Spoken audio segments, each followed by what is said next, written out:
গল্পের নাম সুপকথারা বিষণ্ণ, লেখা জেরিন আক্তার নিপা, পর্ব সংখ্যা 10। শুনলাম বিয়ে করেছিস? নীর অবলিত দৃষ্টিতে একবার সামনে দাঁড়ানো মানুষটার দিকে তাকালো, কিছু বলল না। দৃষ্টি ফিরিয়ে নিয়ে হাতে থাকা গ্লাসে এক চুমুক দিল। এটা এখানে এসেছে কেন? আগুনে ঘি ঢালতে এসেছে? সৌভিক নীরের সামনে দাঁড়িয়ে আছে, ওর দিকে তাকিয়ে মিটি মিটি হাসছে। তাচ্ছিল্য ভরা গলায় নীর বলল, কি চাই? বিয়ের দাওয়াত না হয় নাই দিলি, এখন কি ভালো করে দুটো কথা বলবি না? হাসলো নীর, ব্রুকুসকে সৌভিকের দিকে তাকালো। আমার সাথে তোর কি কথা থাকতে পারে? সৌভিক টুল টেনে এনে নীরের সামনে বসলো। কাউন্টারে নিজের জন্য বিয়ার অর্ডার দিয়ে নীরের দিকে ধ্যান দিল। কত কথাই তো থাকতে পারে। এককালে তোর এমন কোনো কথা ছিল না যেটা আমার অজানা ছিল। তো সবই আমি জানতাম। ফালতু বকার জন্য এসেছি এখানে? সৌভিক এভানে সৌভিক এমনভাবে হাসলো তাতে নীরের গা জ্বলে গেল। আরে না না, বিয়ের শুভকামনা দিতে এসেছি। বৌদিকে আমার তরফ থেকে ভালোবাসার শুভকামনা জানাবি। তা বৌদিকে আমাদের দেখাবি না? আমরাও একটু দেখে শেষমেশ কোনো মেয়ের কপাল পুড়ল। মেয়েটার কথা ভেবে বড্ড আফসোস হচ্ছে রে, জীবনটাই নষ্ট হলো ওর। নীরের মাথায় তীর তীর করে রাগ উঠে যাচ্ছে। সৌভিকের খোঁচা দেওয়া কথা ওর সহ্য হয় না। তারপর নীর মুখে হাসি রেখে বলল, আমার বউয়ের জন্য তোর দেখছি ভীষণ দরদ।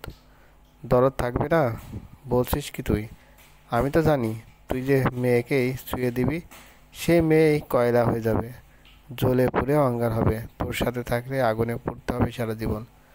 নীর নিজেকে আর সামনে রাখতে পারল না, নিজের বসার জায়গা করে উঠে সৌভিকের কলার ধরে ওকে দাঁড় করিয়ে বলল, আর একটা বাজে কথা বললে আমি তোর জিভ ছিঁড়ে ফেলবো। সৌভিক হাসছে। নীরকে তরপাতে দেখলে ওর মনটা শান্তি পায়। হাসতে হাসতে বলল সে, সত্য কথা ভীষণ তেতো হয়, হজম করা যায় না। তোরও হজম হচ্ছে না তাই না? তুই এত সহজে সব কিছু ভুলে যাস কীভাবে? ওই মেয়েটার জীবনটাও নষ্ট করিস না যেন। মেয়েটার জীবন নিয়ে খেলা করা তোর পুরনো অভ্যেস।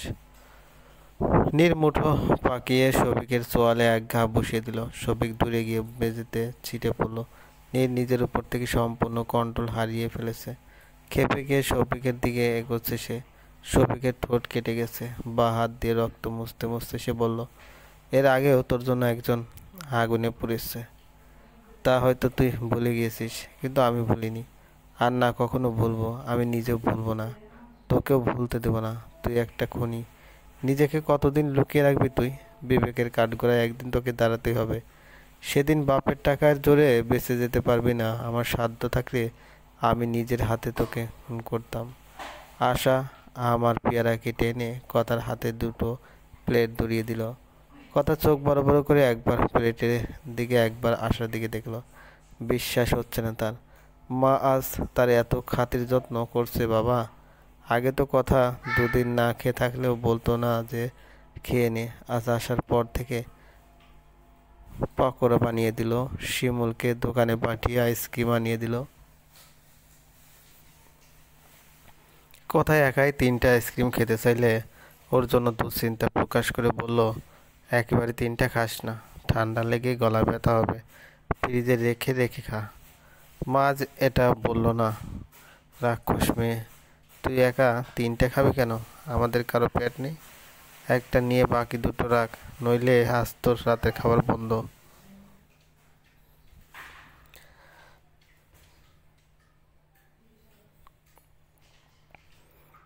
এখন আবার পেয়ারা কেটে ঘরে এসে দিয়ে গেল। বিয়ের পর তার সম্মান এতটা বেড়ে যাবে জানলে কথা আরও আগে বিয়ে করে নিত। অন্তত মার ক্যাচ ক্যাচ থেকে বাঁচার জন্য হলেও সে বিয়ে করত। কথাকে হা করে চেয়ে থাকতে দেখে আশা বলল, হা করে আমার দিকে কি দেখিস? আম খা। শিমুল রান্নাঘর থেকে একটু মরিচের গুঁড়ো আর লবণ এনে দে। আগে অন্যদের গাছ থেকে পেয়ারা এনে যেভাবে মাখিয়ে খেতি ওভাবে খা। আজ তোমার কি হলো বলো তো? বিরক্ত হয়ে আশা বলল, আমার আবার কি হবে? আমারও তো খেয়াল রাখছো, অত যত্ন করে খাওয়াচ্ছ, ফল কেটে এনে হাতে দিচ্ছ। আগে তো এসব কিছুই করতে না। করবো না? শ্বশুরবাড়ির মেয়ের খেয়াল রাখতে হবে না? আমি শ্বশুরবাড়ির মেয়ে না, এই বাড়ির মেয়ে। কিন্তু এখন তো শ্বশুরের আদরে বৌমা। আদরে না হলে কি বিয়ে এত কিছু পাঠাতো? মাছ মাংস চাল ডাল বাজার সদাই থেকে ধরে রান্নাবান্নার প্রতিটা জিনিস কম করে হলেও 1 মাসের জন্য পাঠিয়ে দিয়েছেন। আমাদের সবার জন্য দামি দামি জামা কাপড় জুতো। তুই বাড়িতে না থাকলে আমার তো আর মেয়েই নেই। তবু মেয়েদের সাজগোজের জিনিস দিতেও বলেনি। মুখ লাল হলো আশার। নিশ্চয়ই বিয়াই আমার জন্য পাঠিয়েছেন। বাজারে এমন কোনো ফল বাদ রাখেননি। যেসব ফলের এখন সিজন না ওসবও পাঠিয়েছেন। বিয়ে আমার বোঝেন কিভাবে বাপের বাড়িতে ছেলের বউয়ের মান রাখতে হবে। তোর কপালটা কত ভালো রে কথা। আমার মতো পোড়া কপাল না। পোড়া কপাল না হলে কি তোর বাপের কাছে এসে পড়তাম? লোকটা না পারলো আমাকে ভালো কিছু খাওয়াতে, আর না পারলো আর না পারতে না পারলো পড়াতে। সারা জীবন কষ্টই করে গেলাম। এখন তোকে দিয়ে যদি একটু সুখ করতে পারি। শ্বশুরবাড়ি গিয়ে আমাদের ভুলে যাস না কথা। মা ভাইদের কথা একটু মনে রাখিস। কষ্ট করে পেলে তোকে বড় করেছি, এতটুকু প্রতিদান তো দিতেই পারিস। কথা দীর্ঘশ্বাস ফেলে বলল, শিমুল কই? আসার পর থেকে ওকে দেখলাম না। বাড়ি থেকে বের করে দিয়েছো নাকি? ওই হারামজাদাকে বাড়ি থেকে বের করে দিতে পারলেও তো আমার শান্তি হতো।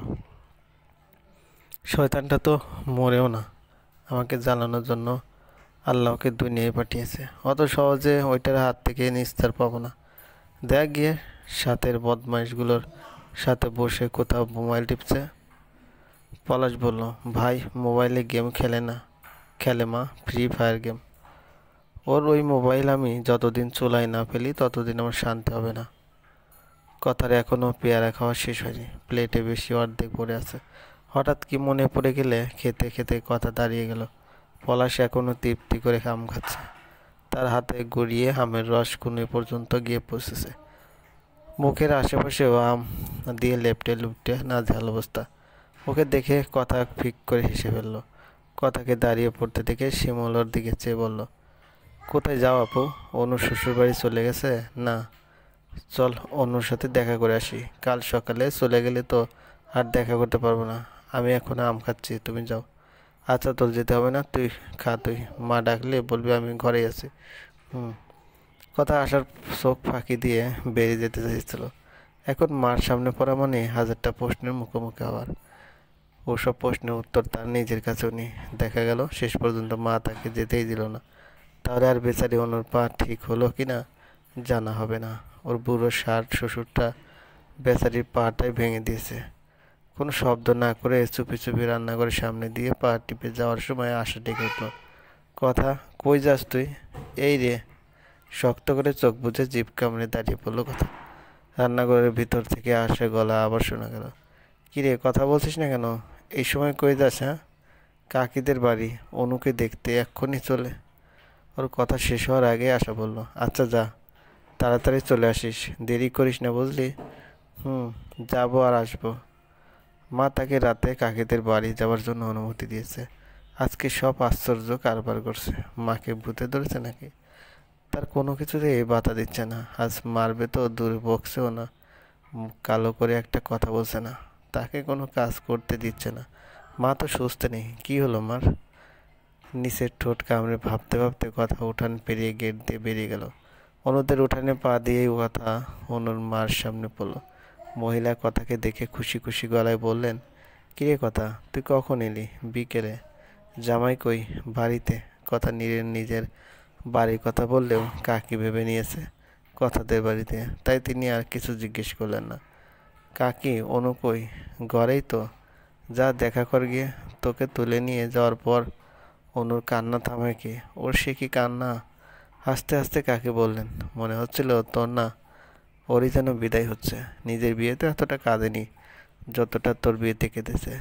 দরজার সামনে কথাকে দেখে অনু খুশিতে চিৎকার করে উঠল, কথা, তুই কখন এলি? ভিতরে ঢুকতে ঢুকতে কথা বলল, এক প্রশ্নের উত্তর আর কয়বার দিব? বিকেলে এসেছি। তোর বর এসেছে? ভিতরে নিয়ে আয়। কথা হেসে ফেলল, ব্যস্ত হোস না, মাথায় ঘোমটা দিয়ে তোকে নতুন বউ সাজতে হবে না, উনি আসেননি। তুই কী রে, তোর বরের উপর আমি নজর দেবো নাকি? নিয়ে এলি না কেন? বেচারাকে একা বাড়িতে বসিয়ে রেখে এসেছিস।